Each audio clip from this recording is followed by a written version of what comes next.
भैया गया है देवी मंदिर में पूजा करने के लिए। जी हाँ, लेकिन आज मैं राजपथरी में बैठा हूं। कुछ सलाह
कुशल सुनना चाहते हैं क्या? नहीं, कहते हैं राजा खुशी तो प्रजा भी खुशी होता है। क्या नहीं, राजा दुखी तो प्रजा भी दुखित होता है। क्या नहीं, अभी का ऐसा नेता हो गया है जो जीत गया तो कहता है कि फलाने को पार्टी वाले को नहीं देंगे, अपने पार्टी को देंगे। महाराज नेता से मुझे जरूरी नहीं है क्योंकि मैं राजपथरी का मैं सम्राट हूं। बह रहा है नेता देश में क्या करेगा नहीं करेगा वो। खुशी तो राजा भी खुशी होता है। क्या नहीं, हो जाए मनाता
मेरा जनता राजपथरी में खुशी से है, किसी का नहीं दुख है। नहीं दल और हाथी दल इस समय चलो भैया जी के बंगले पर चलो, क्योंकि भैया जी से शुभ समाचार पूछूंगा।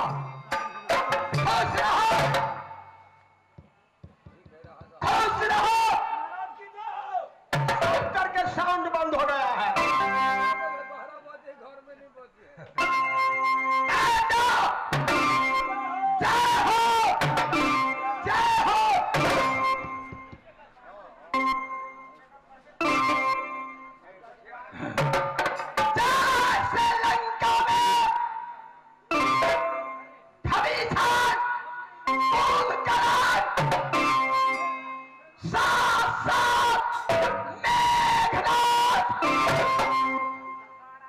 सेनापति रावण का दाया बगल बाया बगल में लंकेश का आदियों को पढ़ने वाला था। सुनो, आज कैसा कुशल मेरे राजपत्नी का है। मेहरत राजा खुशी तो पर्दा खुशी, सही बात। राजा दुखी तो पर्दा भी दुखी हो जाएगा। आपके नाम से राजपत्नी में जयकार को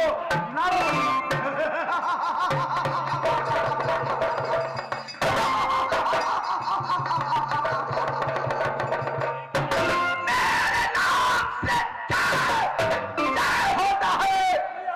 आज मेरा विचार है, मेरा इच्छा है कि मानिक पर्वत पर सुंदर सा मेला लगाओ और उस मेला के नाम नवलबाग रख दो।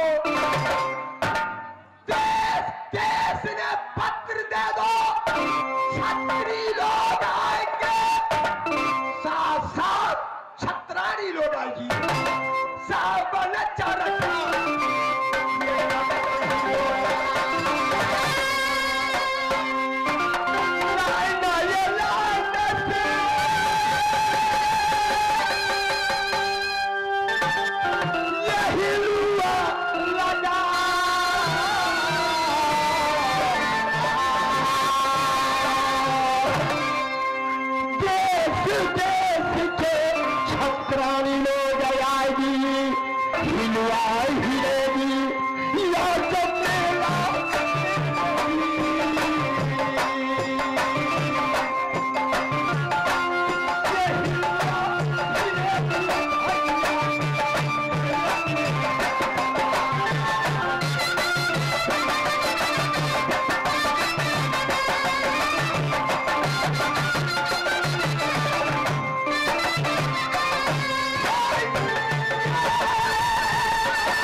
कहते हैं कि मैं मेला लगाऊंगा मणि पर्वत पर।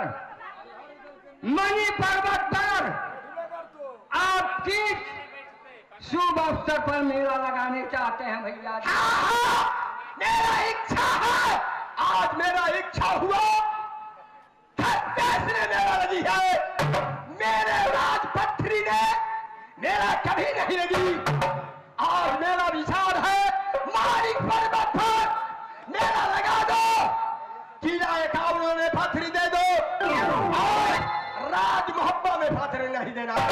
अच्छा भैया जी,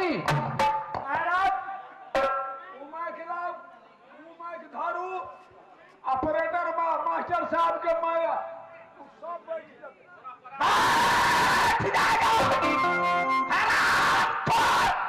सब हो जाओ।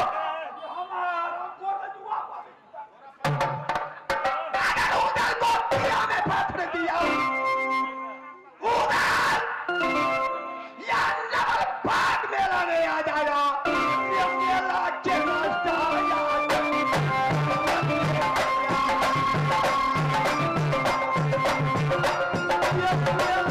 Yeah.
भैया जी, आपका वचन का मैं जरूर पालन करूंगा।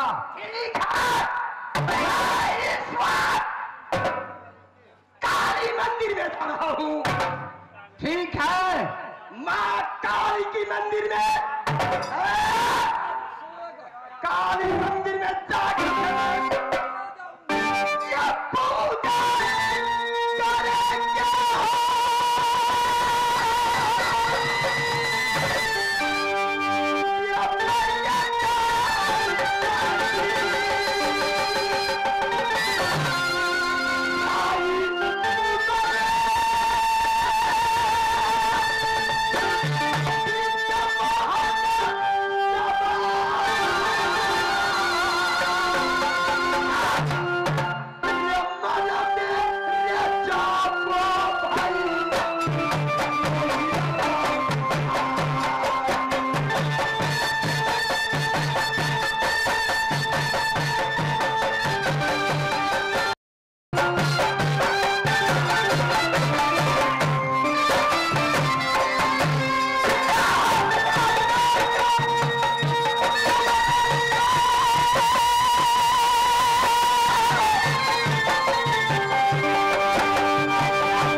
चला गया माँ काली के मंदिर में पूजा करने के लिए।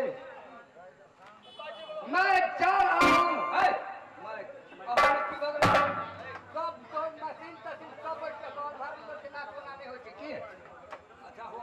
उधर के नाच ताकत मांगे चाहिए, मशीन चगना चाहिए। तोहर मशीन हो तो बैठ के यहाँ बाप बाप हम चीज जाए तो हम मशीन नहीं करते।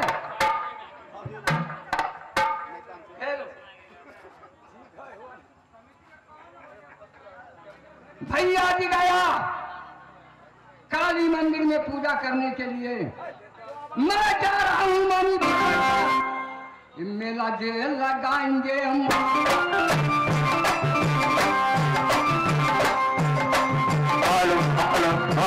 मेला जेल लगाएंगे।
हाथी दल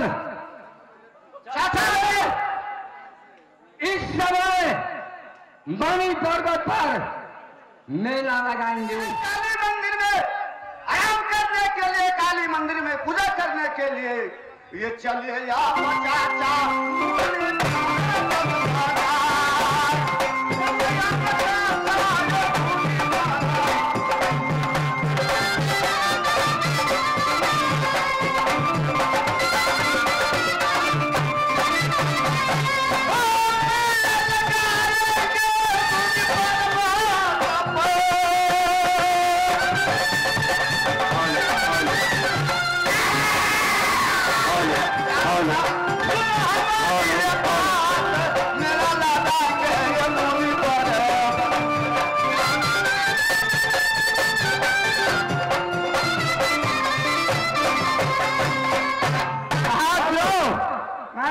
मैं एक खत का लिखता हूँ। लिखिए महाराज। एक खत लेकर के तुम हर जिला में दे देना, लेकिन भैया जी का ऑर्डर है कि राज मोहब्बा में पत्र नहीं जाना चाहिए। ठीक है महाराज।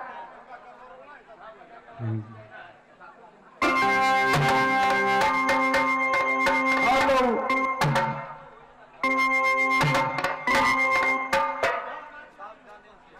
हेलो, आज कहना बाजे में कहना बाजे। अरे हम तो मारे छी मुँह का कपार में, अरे हम तो मारे छी मुँह का कपार में, हम नौकरी मिल रही नेपाल, हम तो मारे छी मुँह का कपार में, हम नौकरी मिल रही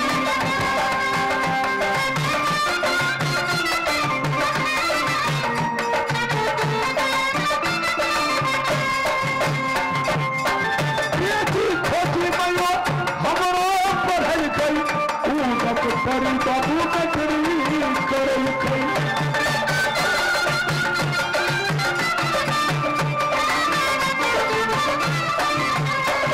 हो पियसी खेती मैया हमरो पढ़ल कई, उदक करी बाबू नकरी कर। हमारे नहिया मिलल मजदार में, हमारे नहिया मिलल मजदार में, हमें नौकरी न मिल रही नेपाल में, तो हम तो मारे छी मुँह का कपार में, हमें नौकरी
जिस दिन से मैंने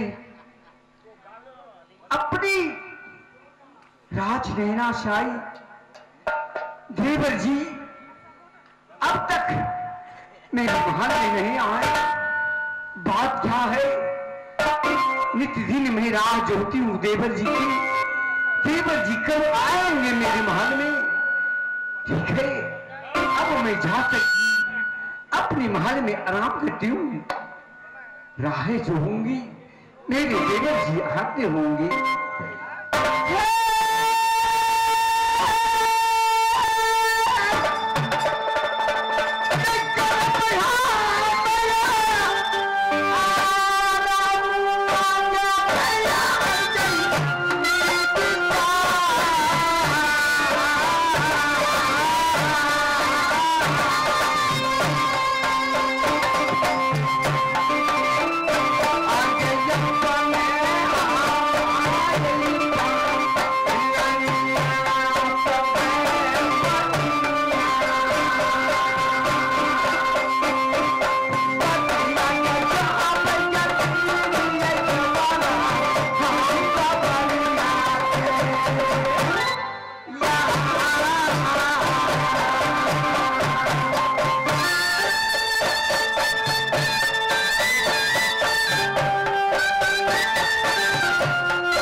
की आराम करती हूँ।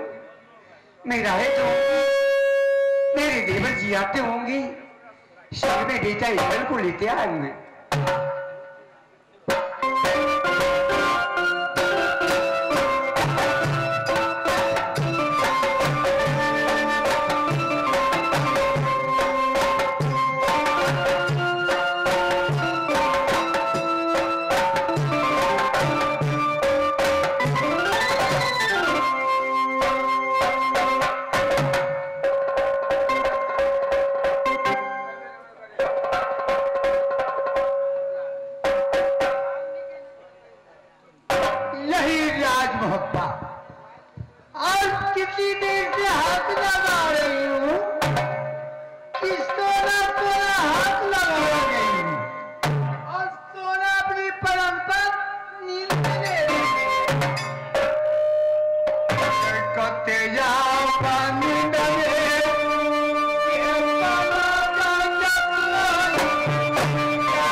दुनिया की झलक देखेगी।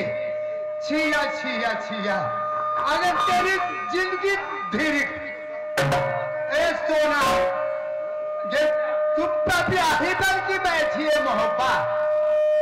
अगर जिंदगी चुप थी गठैना में ये काबर किला में तेरी लाड़ी तेरी भाई सुबह चंद बाह पकड़ के हर तीरित कराई। एक भी तीरित नहीं तुम्हारी छुटी नैना में। जब से देवर उदर तुम्हारी जोड़ी लाई राज मोहब्बत 12 बरिस बीत रही तेरी मोहब्बत, लेकिन एक भी तीरित तुम्हारी नहीं हुई। ऐ सोना क्या सुंदर मेला लगी है मजी का ना पल बाधा ना मिला के लगती ना बाधा चंदन तरखा जल रही हो जैसी सामने रहना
छत्र रानी सबके सब पहुंचे मेला में।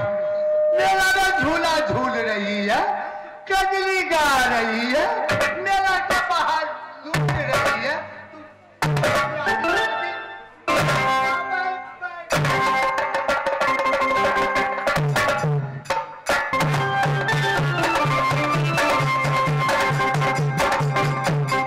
आज मैं अपनी पलक पर सोई थी तो सपने में क्या देखी, माँ जगदम्बा मेरी महल में आए और मेरा के बारे में बातें करती गई।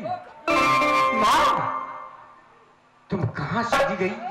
माँ खुश रहेगी, तेरी उम्र 10 बरस जैसी निर्भरी गंगा की, उम्र बड़ी तुहार। माँ बोलेगी, ये बताएगी माँ इतनी निशी भाग रात में सोना की महल में आने की कारण क्या है? बताएगी माँ क्या सोना से कोई पूजा में कमी हो गई कि कोई चीज की कमी सोना से हो गई? माँ आगे नहीं कोई चीज की कमी हुई है मेरी, तो फिर आने की कारण क्या है? माँ ये कुशल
तुम्हें मालूम नहीं?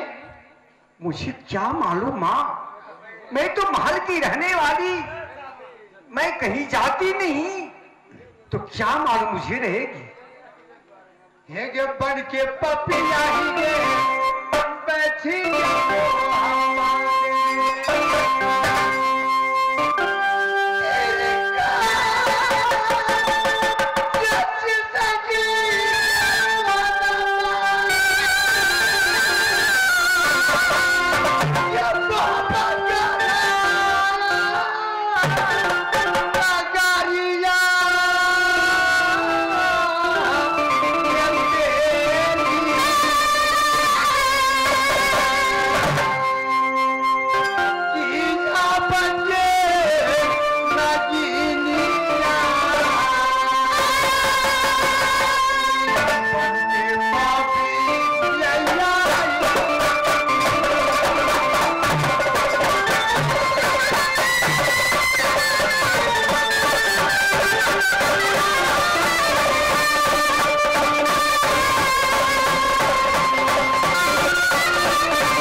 थी।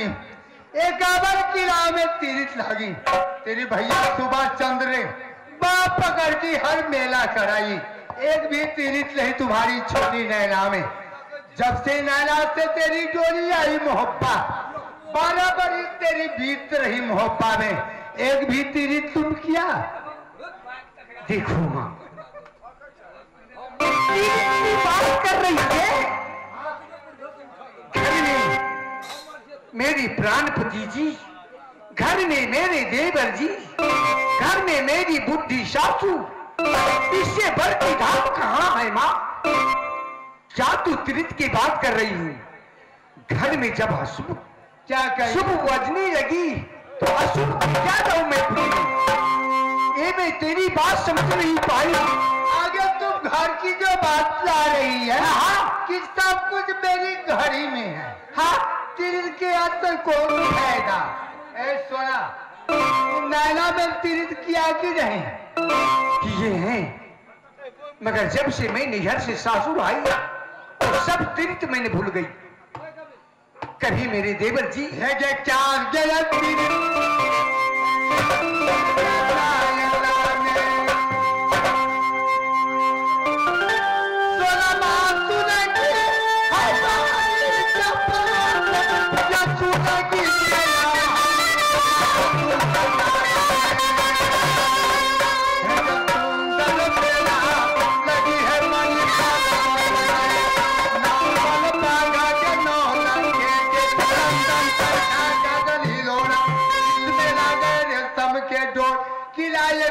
की नारी महारानी सब गई है मेला की पानी नारी मेला।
अगर तुम फिर क्या लहरा में जाके फिर कले मणि पर्वत की पास मेला लगी है।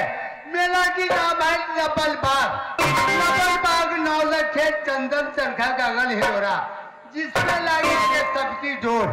किला गबल की नारी महारानी सब गई है मेला के पास। सब नारी झूला पर बैठ के झूला झूलती है, कजली गा रही है, मेला में लुटती बाहर।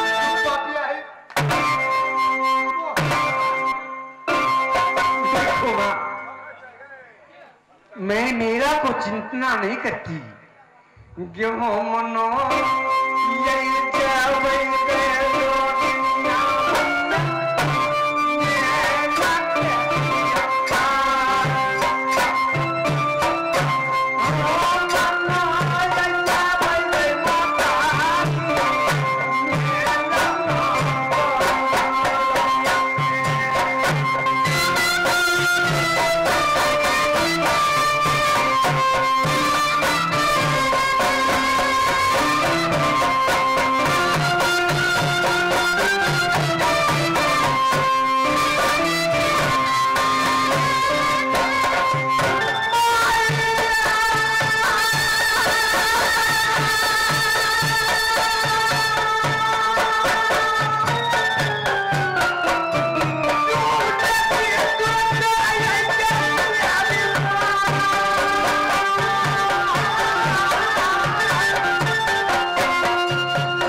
की छकने जो बेटी मेला में चलो, मेला में ले जाकर के तुम पीछे हट जाएगी।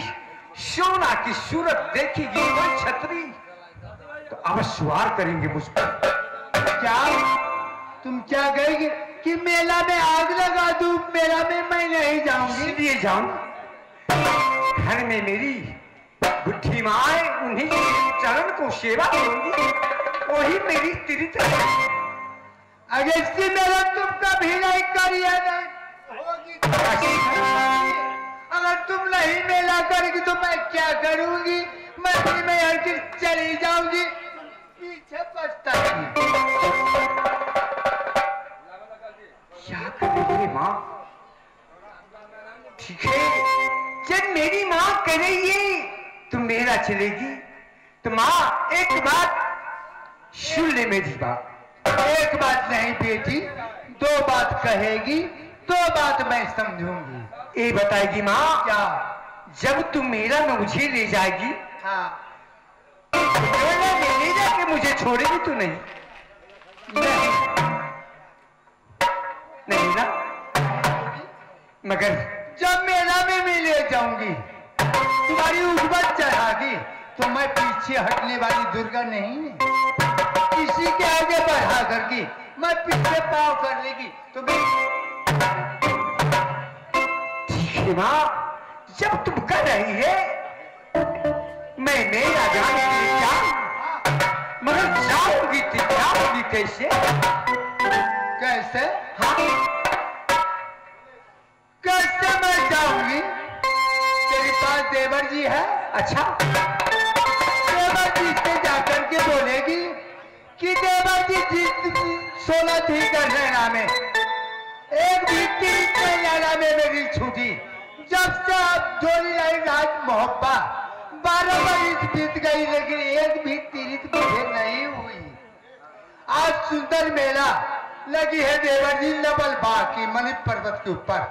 नबल बाग है नौलख के चंदन चरखा गगन हिलोरा, जिसमें लगे सबकी डोर। गबल की नारी महारानी सबकी सब गई है मेला के पास। सब नारी झूला पर बैठ के झूला झूल रही है, कजली के लूट रही है बाहर। सोना पपियाही राज मोहब्बा बैठी है। देवर जी चलिए रबर बाग मेला में मेला करा दीजिएगा। देवर ऑर्डर दिया तो बड़ी खुशी की बात, अगर नहीं दिया तुम सोच मत करेगी, तेरे लिए मैं हूँ। मगर वहाँ देवर जी से बोलते हुए मुझे डर लगती है। क्यों? हर बुरहा है, कभी मेरी बात के मानेंगे नहीं। मगर ठीक है माँ, हाँ मैं अवश्य मनाऊंगी देवर जी की। हाँ मानने के लिए तैयार है तो मैं आ जाऊंगी मेला में। ठीक है, अगर नहीं मानेंगे देवर जी तेरी तो तुम याद कर लेगी। ठीक है माँ, मैं चली आऊंगी। ठीक है तुम जा।